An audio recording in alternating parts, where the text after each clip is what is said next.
I'm Naya, mom, boob nerd, board-certified lactation consultant, and lover of lipstick and curse words. I'm that weird Indian girl you knew in high school, all grown up. And I'm Alexis, mom, birth nerd, and therapist plus doula, encouraging parents to hold joy plus what the fuck is this mess simultaneously. Some people think I'm too much, but those aren't my people. And we are the Top Knot Squad.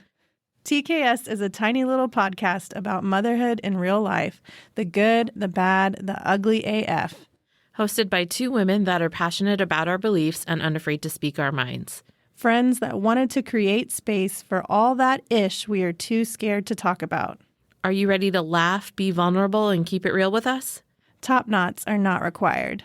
If the Top Knot Squad content makes you laugh, nod in agreement, or makes you feel less alone, we'd love your support in the cost of producing this podcast. Visit patreon.com/topknotsquad to learn more about our budget-friendly sponsorship tiers and how you can help ensure that TKS has a future. Every little bit helps. On today's episode, we will be discussing maternal martyrdom. What exactly is a martyr? According to Merriam Webster, a martyr is a victim, a great or constant sufferer. Oof. I think we might have qualms with the victim-blaming aspects of that definition, especially considering the gender inequities women are constantly up against. But we do want to key in on this idea that mothers, from a cultural lens, are expected to suffer. The mental load describes the invisible labor that goes into running a family, and even when working outside the home, we know women tend to bear the brunt of household and child-rearing duties. All things COVID has only intensified. But as Ali Wong says, I have suffered enough. And today we hope to break down this phenomenon and brainstorm ways to not only reframe this narrative for ourselves and honestly our livelihood, but even more so, unravel the necessary work of dismantling the systems that got us here in the first place. We are thrilled to have writer and storyteller Jill Kraus joining us for this convo. Jill's first blog, Baby Rabies, was started in the summer of 2017 when she decided to get serious about getting pregnant. Eventually, it became her full-time career and passion. She has been recognized by Vogue magazine, Time magazine, and has been published in Us Weekly, Refinery29, BuzzFeed, Huffington Post, Cosmopolitan, Today.com, and other online, on-air, and print media outlets.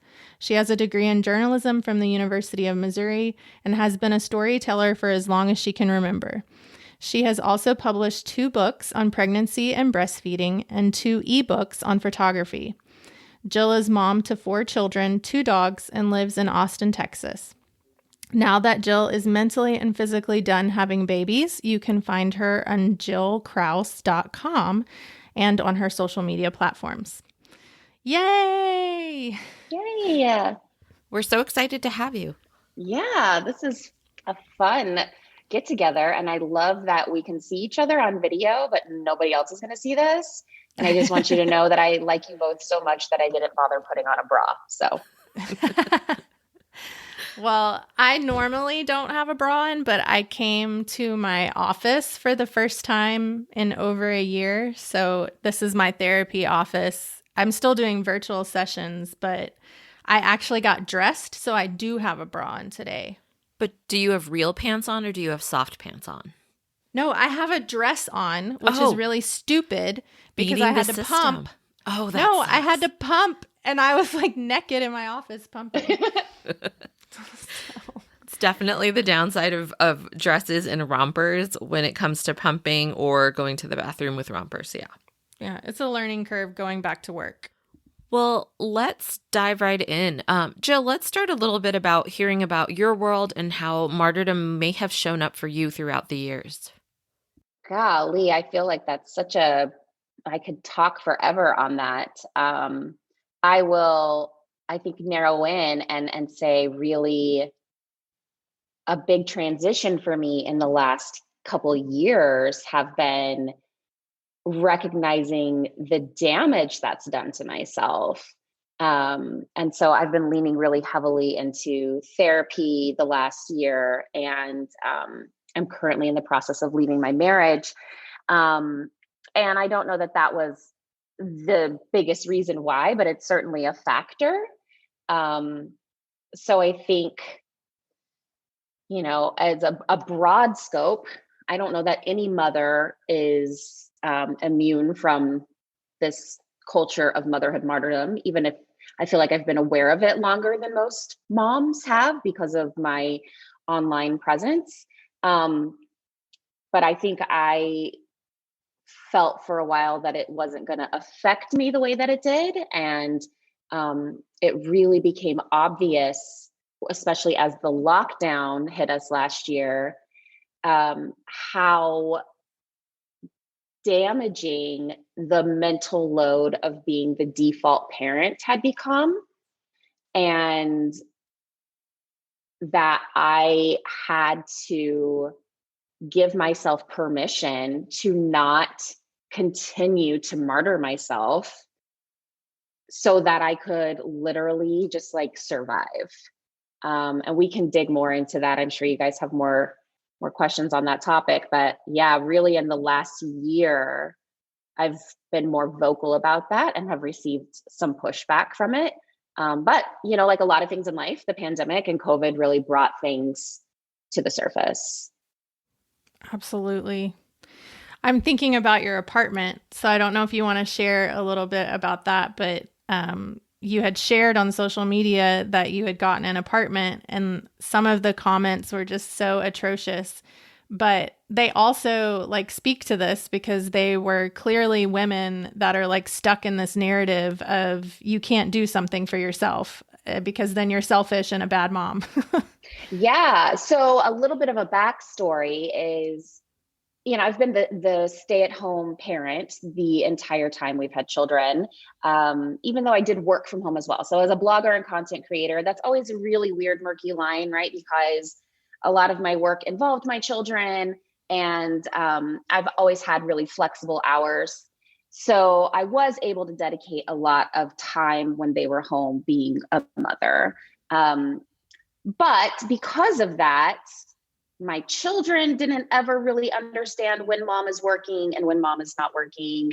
And nor did I. And I had a hard time establishing firm boundaries myself. So then work never seemed to end if it never had a beginning time.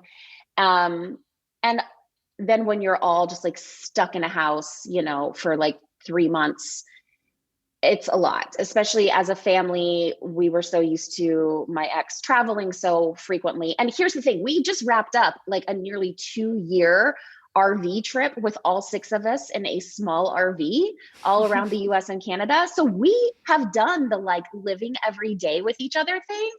And it's entirely different when you can like go somewhere, do things, go to a national park. Like being stuck in your house is completely not the same at all. So we had wrapped up, that RV trip. We had landed in Leander and been here about 6 months when COVID hit. And then the just compounding factors of my children not understanding that I had a job and needed to work, and like I have hours that I have to put in. At the same time, completely respecting their dad's space as he sat at the dining room table every single day and never asking him for a cup of juice, and like coming to find me behind 3 locked doors. And like, it was just so like frustrating and compounding all of these frustrations for me as a mother and as somebody who was trying to work. And so there was a lot that went into it. I was also like in a strained part of my marriage. I mean, obviously, like I've now since left the marriage. So clearly things weren't great to begin with. But at that point, we weren't discussing separation. We weren't discussing divorce. And a part of this was me thinking, maybe I just need some space. And so my ex, fairly soon into lockdown, about 6 weeks, got sent back out to work again because just of the nature of his job, he had to travel every single week. And so then I was left alone with the kids 4 days a week, and then he would come home and we would all be in isolation. It was so much. Alexa's like nodding your head like, oh my gosh. It's a lot for anybody. Yeah. Yeah, it was a lot. And the kids weren't going to school, and the toddler wasn't going to preschool. It was just so much. And so I said, and at the time there was a lot of conversation with other women in this industry who were renting hotel rooms 2 nights a week somewhere. And I thought, well, the cost of that is going to be pretty astronomical. So I found not a hotel, a local apartment, and looked into it. And the cost of, a monthly lease here was not something that I couldn't afford, especially if I had dedicated time to work. So I signed a lease on an apartment with the intention to spend 2 to 3 nights here a week. At the same time, my ex was spending 3 to 4 nights away a week. And to me, this was me saying, I'm going to claim exactly what it is that you have. To him, you have 4 solid dedicated work days a week. And then 1 day where you're home and, we're managing co-parenting and working at the same time. I want at least 2 solid work days a week where I go to a space and I work and maybe I rest and I'm not bothered by children. Mm-hmm. And this did not seem like a crazy idea to me. And it seemed like a crazy idea to a lot of other people. It sure did. Yeah. Yeah. If you follow Jill at all, like the comments, grab your popcorn. It's terrible. It's terrible. It was sad. And here's the thing. I've been online so long and I've shared so much stuff that's like not always popular and stuff mm-hmm. I regret. Like I go back and look at it. I'm like, oh my God, you deserved those comments. Like that was horrible. And I've learned to roll with the punches and evolve and have a thick skin and all of that. So, like I was kind of bracing myself, but for it to have been such a personal decision from a place of survival and to have that kind of feedback and criticism was really hurtful. But luckily I've evolved and grown enough as a woman and as a writer and somebody who shares online to understand that the heart of those comments are not necessarily people judging me, but me reflecting something in them that makes them uncomfortable. And boy, did I find that out over the course of months, even almost a year later since I've shared that content. I've had at least 3 people who left pretty harsh comments on that Instagram post about me moving into this apartment 2 to 3 days a week. Message me or email me. Like one was like a week later, one was like a month later, and then one was just like very recently saying, I'm really sorry that I said those things to you. I want you to know that you just struck a nerve in me that made me so upset and angry because this wasn't something that I could do for myself, either because of financial restrictions or because I could just not ever admit out loud to anybody that this is what I really need. And I want you to know that like, I admire you for taking that step, or like, I'm really proud of you. I mean, this is the language they've said back to me, and really like genuine apologies.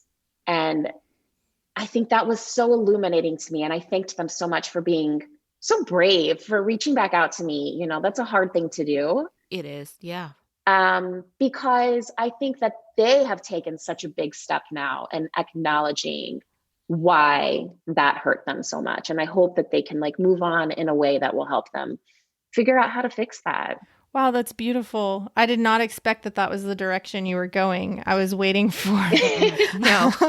I thought you were going to say you're still getting hateful comments like a year later after all of that. You know what? I've also been very like clear. Like if you watching my story right now is hurting you or making you feel less than or making you feel like you could never do that for yourself, I welcome you to leave my spaces. And I don't say that in a snarky, mean way. I say it in like, I am here for you to curate in your life content that makes you feel good about yourself and like what it is that you can do with your own life. And if I'm not inspiring you to do these things and I'm making you feel bad, I hope that you unfollow me and leave. And so I do think as time has gone on over the last year, I have received less of this negative feedback because I have been like, listen, just go.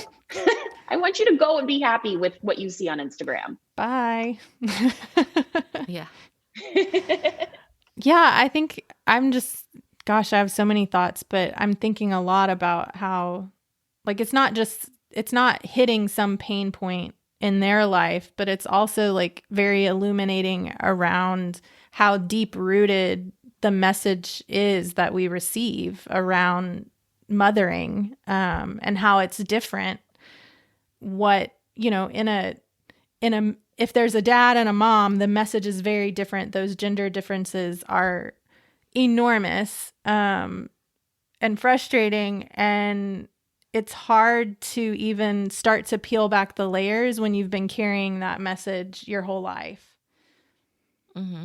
Well, one thing I would get back from people was, well, are you going to stay the night there too? Don't you just go there to work and then go back home? And I was like, yeah, I'm absolutely going to stay the night here. My husband at the time was not home for bedtime 3 to 4 nights a week. And I mean, that has been the situation the majority of the time he's been a father. His job always required travel, maybe not as frequently as it does now, but for sure, he has missed plenty of bedtimes, and he has a fantastic relationship with his children to this day. And I have missed 100 bedtimes in their whole life. Like, they're going to be fine. And I had so many people saying, but you're not going to be there to tuck them in. And I was like, number one, bedtime is hell. Okay. That's the worst this is part of the day. I'm not like, I turn into mommy dearest at 8:30 p.m. They don't want to see, no one wants this. So it's great for everyone involved. And number two, I'm there for 4 to 5 other bedtimes a week. So they're not missing out on anything. Yeah. Yeah. Bedtime is the worst for me. I dread it.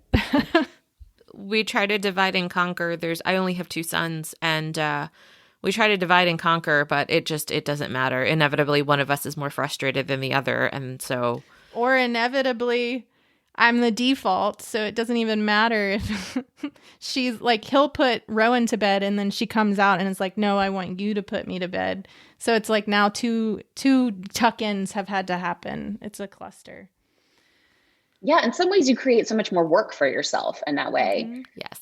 Yeah. And, they just respond differently to their dad, and they, he's not the default. And when I'm not there, they don't have a choice. It's done. They just go to bed. It's amazing how that works. Yep. Yeah.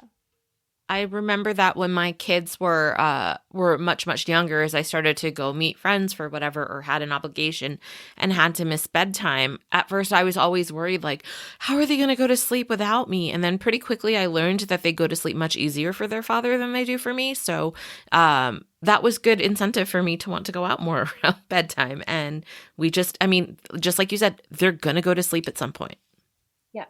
I mean, listen, if it was like I had a special needs child and it was a really traumatic part of the day for that, of course I would be like working around that or something. But, bedtime was the least of it. Like, if my kids don't see me at bedtime a few nights a week, it's fine. What they really need is a mother who is emotionally available and healthy. And I was at the point where I was so dissociated from everything that even when I was with them 24/7, I was hiding behind doors. I was on my phone. I was doing everything I could to not have to engage with them because I was so stimulation overload saturated when I was around them. And I recognize this now, but a year ago when that was going on, I was just like, I'm broken. And so a big factor in me saying, I need to get out, I need to get space, was I need to put myself back together. I need to heal. Yeah, that's a running joke though too, right? Like, moms, let's go hide in the closet and eat chocolate. Like, we make that a joke, but it's a very real, like, actually know that, like, we shouldn't have to do that. Like, that's the point. Yes, exactly. We shouldn't have to do that. Yeah, I just had a conversation with somebody also on Instagram DMs, the whole Rachel Hollis thing that's just erupted. And this isn't even like the worst part of her tirade, but she's talking about how she wakes up at 4 a.m. and nobody wakes up at 4 a.m. like her. And she's so proud of herself for waking up at 4 a.m. to hustle. And I think it is just so damaging to women to promote this idea that you have to sacrifice sleep and wake in literally the middle of the night to do things that you can't do when your children are awake or your husband or your partner is around. Like, why are we having to become nocturnal creatures to take care of ourselves. Yeah. It's the most insane thing to ever be so proud of. I mean, listen, if you're waking, like if you're an immigrant, you're a single mother, you wake up at 4 to go to work. Like I get it. There are plenty, first of all, there are plenty of people who are waking up at 4 a.m, Rachel Hollis, Yes. to be successful. Thank you. Second of all, like, I get, like, I got pushback from some women in my comments who are saying, you know, what you're saying is a blanket statement too. Like you're judging women who get up at 4 a.m. to find time for themselves. And listen, if like if that's your natural rhythm to fall asleep at 8 and wake up at 4 and like, cool, I'm so happy for you. I'm literally not like that at all, but like, you don't judge me, I don't judge you. That's cool. What I'm not okay with is this idea of like women passing out at like 11:30 and having to get up at 4 and make lunches and do all these things because you literally need more hours in a day. That's what I'm not okay with. And also somebody else made a good point and they were like, no woman, regardless of what time she's going to bed, should have to wake up at 4 a.m. to do things for herself. You should be able to do things for yourself when other people in your family are awake. Because there should be a dynamic set up, a support system, whatever, that allows you to work out when other people are not sleeping. And listen, that speaks to like a larger culture, right? Because I get that we can say that and you can even have a supportive partner or you could be a single parent and 2 kids. And it's because you don't have access to affordable childcare. It's because your work requires you to put in overtime. I get it. It's like a culmination of all of these things, but I think we get to be upset about that system. Absolutely. Yeah. I had read an article. I put it in here. Here it is. It's Women in the Workplace. I guess they put out reports. It's through what's her name? The Lean In book. Sheryl Sandberg. Yeah. I actually didn't love that book. But I guess she has like an offshoot thing called Women in the Workplace, and they put out these reports on what's happening, and they put one out recently around COVID, and basically the results were that 1 in 4 women are contemplating what many would have considered unthinkable just 6 months ago, downshifting their careers or leaving the workforce completely. Like since COVID, the burden has like so much fallen on women that like they're having to leave their jobs. Like that's the only choice that they're given because all these systems are not set up to support families, basically. So I really just think that report highlights, you know, that the root of this issue, which is what you're kind of speaking to, Jill, is that like these are systems of oppression and all of that is placing blame back on, like when I read the definition at the beginning of what a martyr is, it's a victim. Like that was the definition. They're blaming us for our suffering. It's our fault when actually, no, we are existing in systems that aren't set up to support us. Right. And when you do buck those systems, then society tells you you're selfish, you're a bad mother. I mean, I'll be honest, since I did get the apartment last June and the pandemic has gone on, I have felt like a sense of almost like survivor's guilt because the mothers around me, I mean, like you, Alexis, you live like right down the road from me. You are juggling a million balls all hours of the day. You kept your kids home, virtual schooled for a long time. And, you know, here I am like 3 blocks away, just silently hanging out in my apartment 3 or 4 days a week. I've literally sent Alexis so many text messages, like please come stay here. Come stay here when I'm not here. Here's the key. Come and get, like, just, I'm just like this with all of my mom friends. I'm like, please somebody, I don't want to feel bad about this. Yeah, you've tried very hard, and every single time I like ache to do it, but my boobs won't let me. That was always what got in the way, were my boobs. I get because it. of but milk. Just, you know, I have felt like really guilty that I've been able to find this peace and this balance in this crazy time when that is not the case at all. I'm so privileged and fortunate to be able to do that.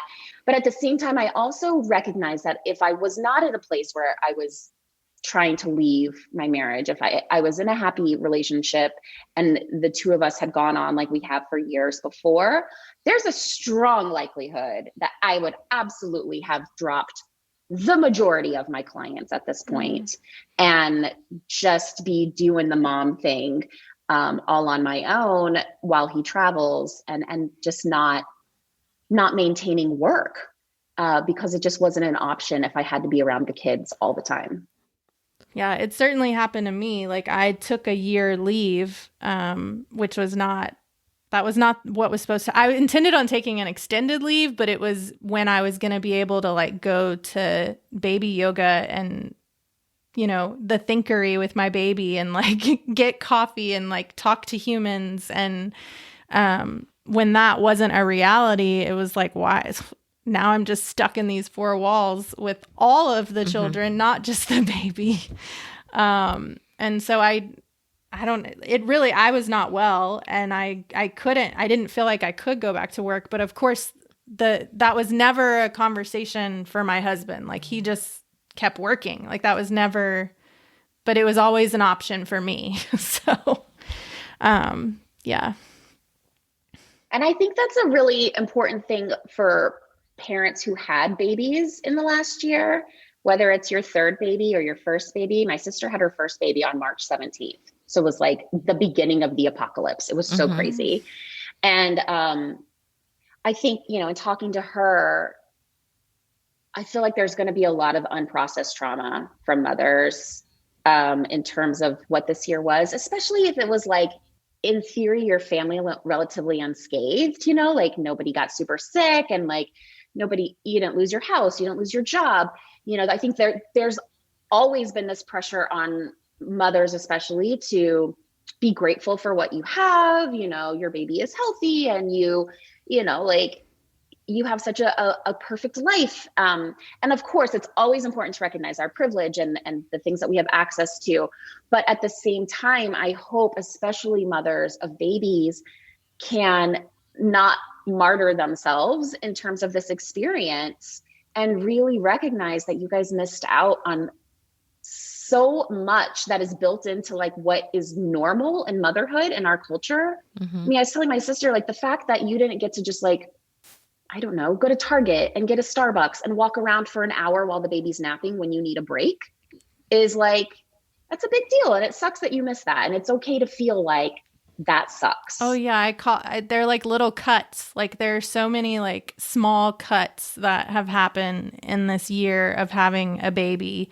And like, I definitely felt very broken. Like I resonated with what you said, and I was having to kind of put myself back together with limited resources and like chaos, and it was just bananas. But I did eventually come to the realization that I needed to stop saying I couldn't go back to work. Like I could, because I'm in the helping profession and I am a therapist, I like was stuck in this idea of I can't help others heal if I'm still healing. But, you know, I was able to recognize that like, no, actually, like, this is what's healing for me is like getting the fuck out of the house and doing what I'm passionate about.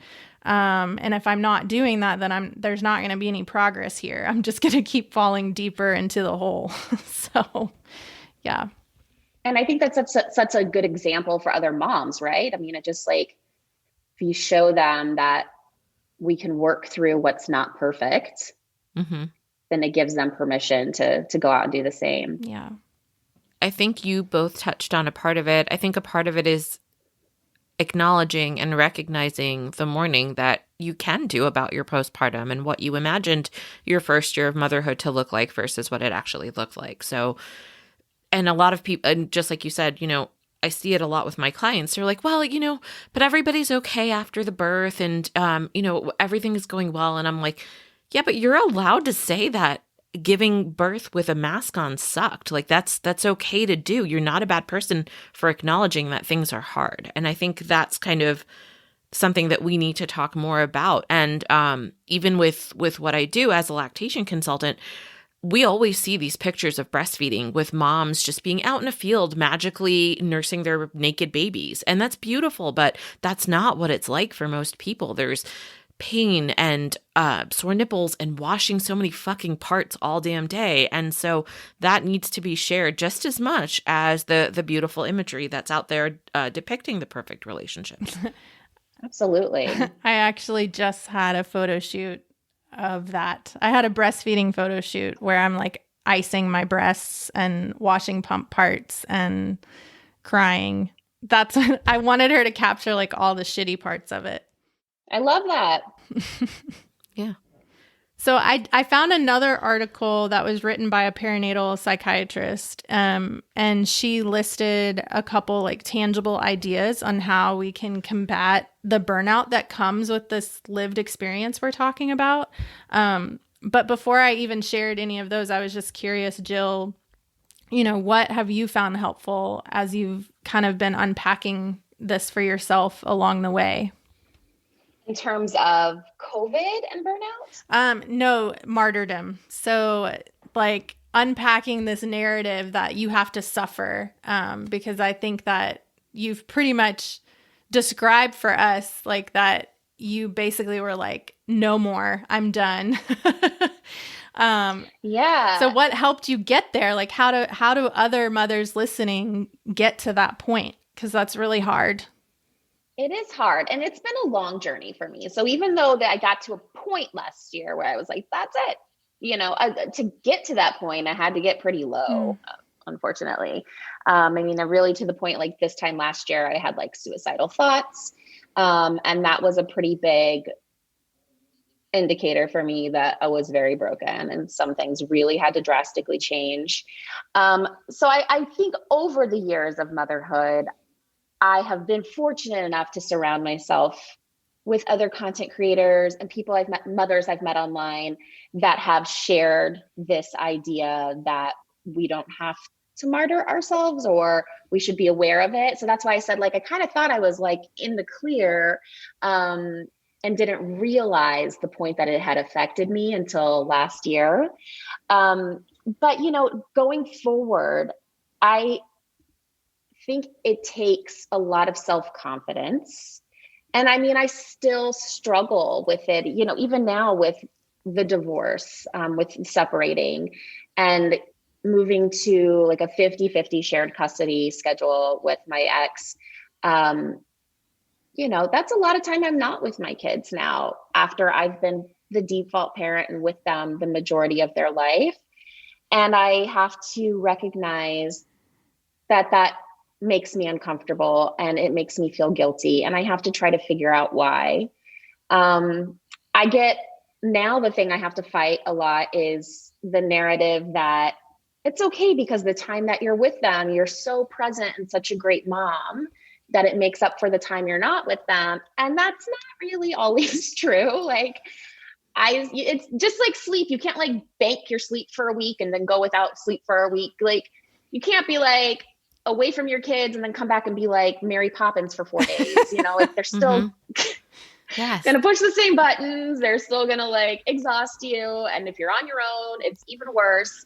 So it's really being mindful of what the narrative is that other people are feeding you and that society is feeding you and what the intention behind that narrative is or those comments. So like I said, like, when those comments were coming in on my apartment, for me to really recognize that it wasn't so much about me and my choice, it was about other people's choices.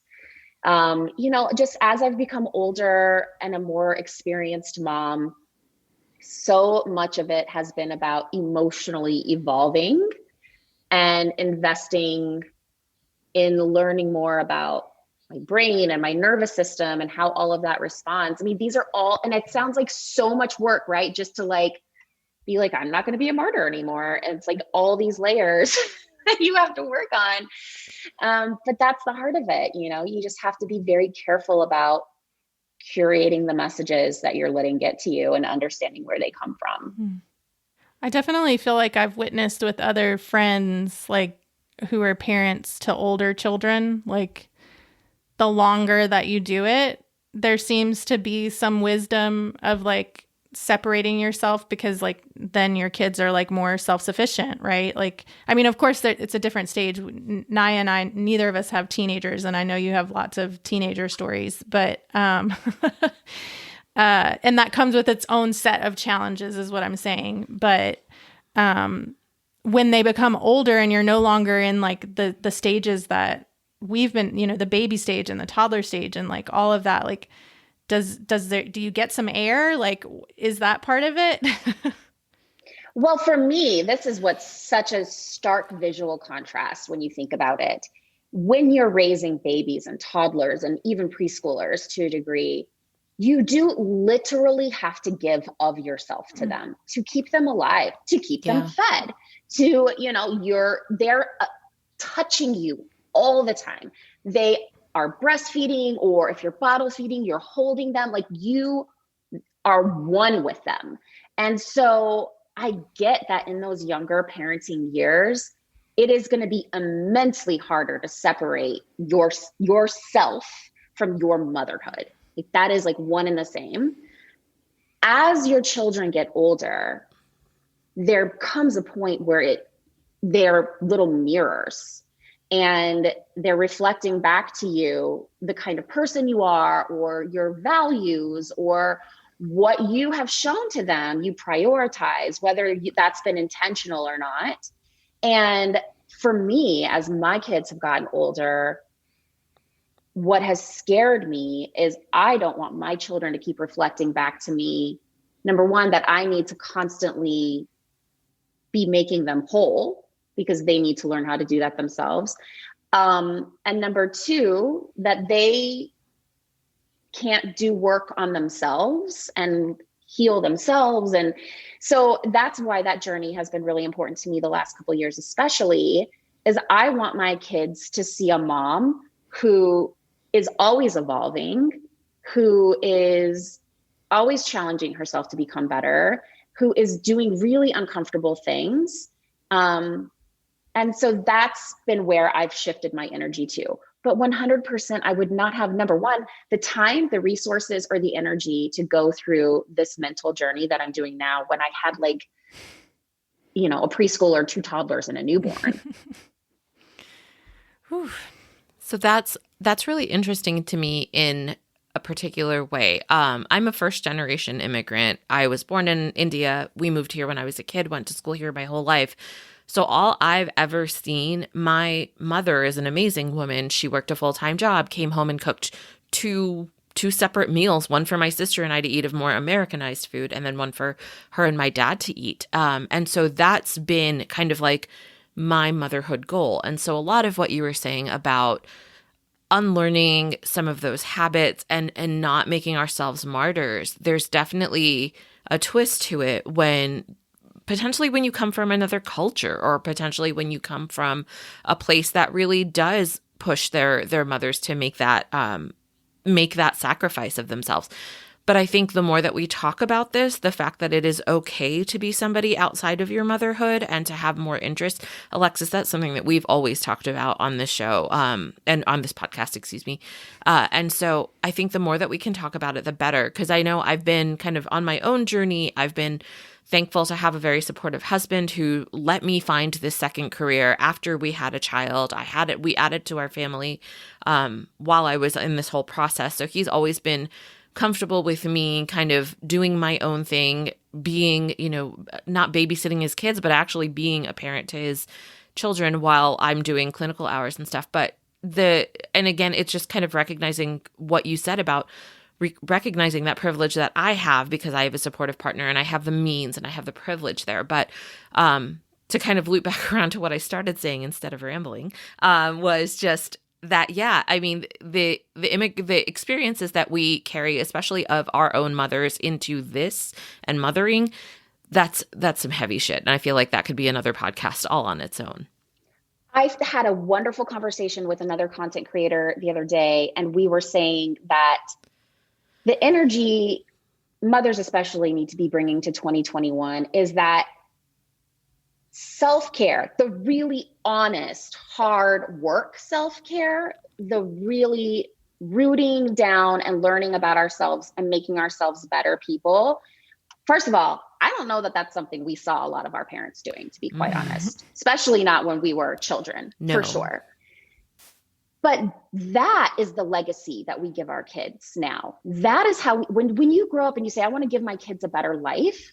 I mean, I know for me, I grew up very poor. My ex-husband grew up very poor, and we both worked super hard. We both put ourselves through college. We'll be paying for it till we die. We reached this American dream in 2015, where we had this incredible dream house that we always wanted. And, I was pregnant with the fourth baby, and everything on paper should have been like, wow, Jill and Scott really did it. And we were just miserable, and we were giving our kids everything they wanted. And, they were entitled, and we weren't raising children. We were happy, what their life experience was going to be. And I think that was a real awakening for me. And it didn't happen overnight. I mean, it took me years to get there. But what I want to give my children that I didn't have growing up isn't the big house and money and expensive birthday parties and all the cool clothes they want.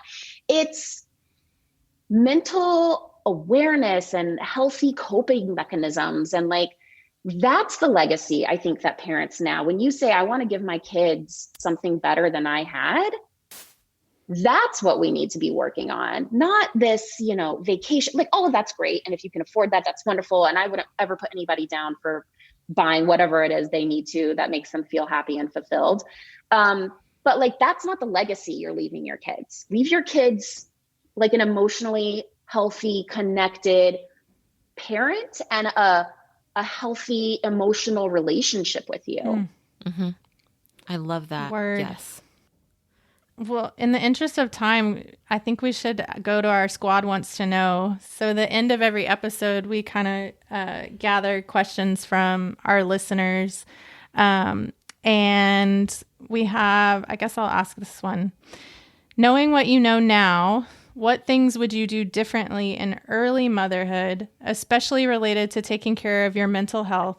And then 5 years in, and then when adding additional children, what can we learn practically from you so we aren't just sacrificing ourselves at all these different stages?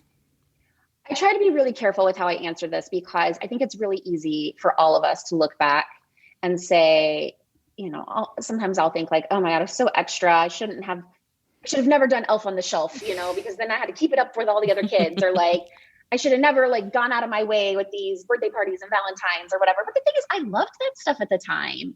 And so I'm not going to bash my former self for really enjoying getting crafty or extra or over the top with things, because I had a great time with it. Did it make parenting down the road a little more complicated? Yes. But we're all coming out just fine. The 4-year-old has no idea who Elf on the Shelf is. It's great. Those are the kinds of things where it's sort of you have to recognize that your parenting journey is always going to evolve, and it's okay to embrace the season that you're in. I think what I am starting to learn more now and hope to take with me, and that I think would have helped me more in the future, is to be curious about why things make me feel bad, about behaviors that I have.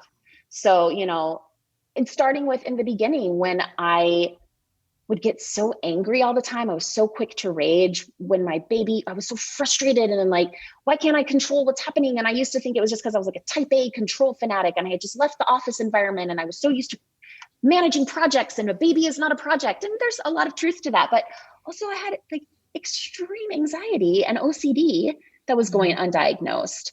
And I think if I was more gentle with myself, instead of shaming myself for those feelings, and instead being curious about why that's happening to me, I think that would have been very enlightening very early on. Even, in the last few years, as I've processed a lot of trauma and my brain has really shut down in a lot of ways, I used to feel so much shame and guilt about what I now know are dissociative coping techniques, scrolling on my phone or just sitting in a dark room, not being able to be near the kids. I think if I had just been more curious about why that was happening, then I could have stopped all of that sooner, or worked to fix the harm that I had done to myself, versus shaming myself for suddenly being lazy and uninterested in motherhood. So that's the one thing that if I could go back, I would just give myself the gift of like curiosity versus shame. I love that. I like that a lot. I think that'll resonate with a lot of people. I hope so. The other comment that we got wasn't a question, but she shared an uber toxic post encouraging this ish. We'll put that in the show notes so folks can read it and commiserate with us on the interwebs. But we don't have time to dive into it. Do you have like one like final nugget that you would love for people to take from this conversation? I mean, I think my hope for any parent, any caregiver, is that they become okay putting themselves first in a lot of ways, and also recognizing that it is selfish and that we need to stop thinking that being selfish is a bad thing for parents. Because we love to tell moms and new dads, whatever, you have to put your oxygen mask on first before you can take care of anyone, which is really just a way of saying be selfish. And so, like the ultimate unselfish thing on a plane that's going down is to put the oxygen mask on the baby first. But like, then you're going to die. So right. Like, it's okay. Be selfish. Like, let's just talk more about being selfish and let's be okay with that. Yeah. Because at the end of the day, your kids need an example of how to be selfish for themselves in a healthy way. Mm-hmm. And they need like a whole parent versus this like, listen, at my funeral, I don't want anyone to be like, Jill was the most selfless person. Like, no. I want you to talk about like the shit I accomplished. And I can't accomplish that if I'm not selfish for a little bit. And yes, I want one of those accomplishments to be that I was like a kick-ass mom. But like, I'm not going to get to that level of badassery in motherhood or anywhere else if I'm like not a little selfish. Word. That's a very good yes. Yes to all of that. Yeah, I love that. Well, thank you for joining us. Yeah, thanks for having me. Of course. Before we go, do you want to tell people where they can find you? And we'll link to all of this in our show notes. Sure. Yeah. I mean, I try to blog. It's not super frequent lately, but I'm at jillkraus.com. And then on Instagram, I'm at Jill Kraus with a dot before the E. So JILLKRAUS.E. I'm on Twitter at Baby Rabies. It's mostly just where I go to like rage about politics. But if that's your thing, that's where I am. Yeah. But yeah, Instagram is a pretty good place to find me right now. And then you can always find my blog posts when I share there. Awesome. Well, thank you so much for being here. Yeah, thanks so much for having me. It was a good break. I guess I might go put on a bra now. Why? Why ruin this great streak?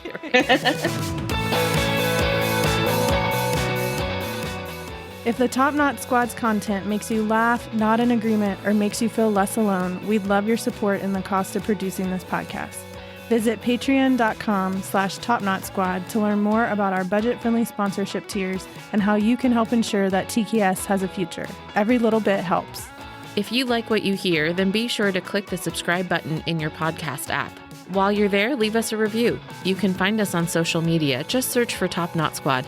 We welcome your feedback and love making new friends.